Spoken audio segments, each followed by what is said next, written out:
కృతమై ఉందని విశాఖపట్నం తుఫాను హెచ్చరికల కేంద్రం తెలిపింది. రాగల 24 గంటల్లో అల్పపీడనంగా మారే అవకాశం ఉందని పేర్కొంది. ఉత్తర ఈశాన్య దిశగా కదులుతూ వాయుగుండంగా మారుతుందని తెలిపింది. దీని ప్రభావంతో కోస్తాంధ్ర, రాయలసీమ జిల్లాల్లో అక్కడక్కడ తేలికపాటి వర్షం కురుస్తుందని, అలాగే పలుచోట్ల ఉష్ణోగ్రతలు పెరిగే అవకాశం ఉంటుందని విశాఖ తుఫాను హెచ్చరికల కేంద్రం డైరెక్టర్ సునంద తెలిపారు.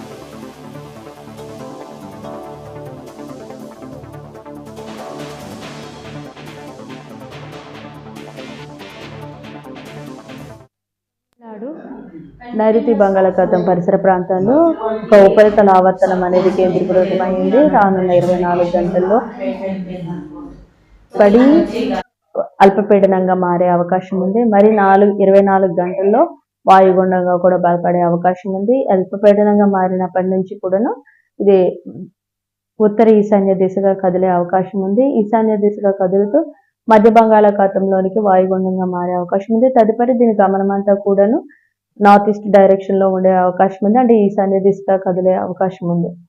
దీని ప్రభావం వలన మరి ఇది మన ఆంధ్ర కోస్ట్ కి దూరంగా పయనిస్తున్న కారణం చేత మనకి కొద్దిగా రెయిన్ఫాల్ తగ్గే అవకాశం ఉంది. ఓన్లీ రెయిన్ఫాల్ అంతా కూడాను 1 లేదా 2 చోట్ల మాత్రమే తేలికపాటి వర్షాలు ఉంటాయి. ఇంకా పగటి ఉష్ణోగ్రతలు మరి పెరిగే అవకాశం ఉంది. అంటే క్లౌడీ సిచ్యువేషన్ ఎప్పుడైతే ఉండదో అప్పుడు పొడి వాతావరణం ఉంటూ ఎక్కువ సోలార్ రేడియేషన్ వచ్చి మనకి టెంపరేచర్స్ పెరగడానికి అయితే అవకాశాలు ఉన్నాయి. రానున్న 5 రోజులు కూడాను కోస్తా ఆంధ్ర అలాగే రాయలసీమ జిల్లాల్లో టెంపరేచర్స్ మరి పెరగనై ఉన్నాయి. గ్రాడ్యువల్ గా పెరుగుతాయి.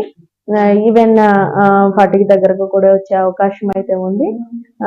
ఎందుకంటే ఇక్కడ విండ్స్ ఇప్పటి వరకు అయితే మనకి సముద్రం మీద నుంచి రావడం వల్ల క్లౌడ్ డెవలప్ అయ్యి మనకి తేలికపాటి వర్షాలు అనేవి రావడం జరిగింది. ఉపరితల ద్రోణి ప్రభావంతో కూడా విండ్స్ అనేవి సముద్రం మీద నుంచి రావడం జరిగింది. అయితే ప్రస్తుతం ఈ యొక్క సిస్టమ్ మూలంగా ఏంటంటే మనకి విండ్స్ అన్ని కూడా మారి మనకి ల్యాండ్ మీద నుంచి విండ్స్ వచ్చే అవకాశం ఉంది. సో దీని ప్రభావం వల్ల మనకి ఎండలు ఉండే అవకాశం కూడా ఉంది.